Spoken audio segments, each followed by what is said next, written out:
वाटा वाटा वाटा ग, चालीन तितक्या वाटा ग, माती छाया पायी ऊन, प्रवास माझा उफराटा ग. हो, तिचा प्रवास हा उफराटाच होता. कारण लग्न झाल्यानंतर शिक्षण घेण्याचा विचार करणं, आपलं मूल दगावलं म्हणून डॉक्टर बनण्याचं स्वप्न बघणं आणि ते स्वप्न बघण्यासाठी डायरेक्ट भारतातून अमेरिकेत जाणं.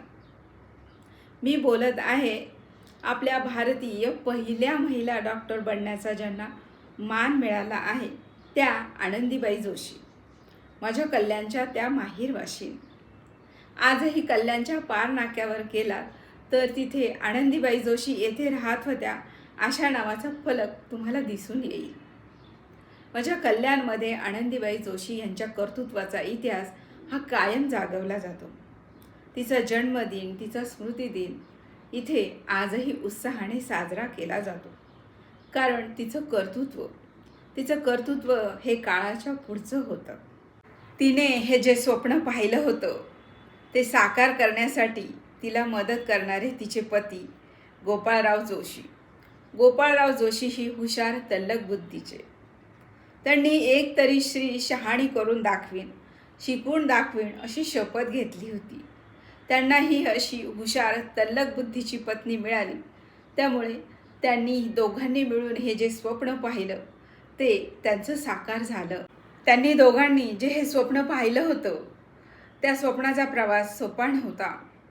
त्यासाठी आनंदीला एकटीने 2 महिने बोटीने वेदनादायक, यातनादायक प्रवास करावा लागला होता.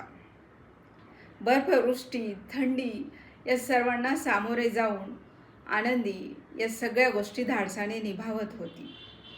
आणि या सर्वात सामोरे जाऊन तिने आपलं स्वप्न साकारही केलं होतं. पण या स्वप्नाच्या यशाची फळं तिला चाखता नाही आली. जेव्हा आनंदी हे स्वप्न साकार करून भारतात परत आली तेव्हा तिचं शरीर आजारांचं माहेरघर बनलं होतं. आजारांनी तिच्या पूर्ण शरीराला विळखा घातला होता. यातून आनंदी सही सलामत बाहेर कशी येईल म्हणून आनंदी भारतात येताच 2-3 महिन्यात तिला या जगाचा निरोप घ्यावा लागला होता. अशी ही आनंदीच्या स्वप्नांची शोकांतिका होती. तिच्या स्वप्नांची ही शोकांतिका मनाला चटका लावून जाणारी आहे. आजही आपण पाहिलं तर आनंदीबाई जोशींसारख्या स्त्रियांच्या आपण 100 वर्ष मागे आहोत आणि आनंदीबाई आपल्यापेक्षा 100 वर्ष पुढे आहे, विचाराने आणि कर्तृत्वानेही. तिच्या स्मृतिदिनानिमित्त माझी ही शब्दसमिधा मी तिला अर्पण करते. धन्यवाद.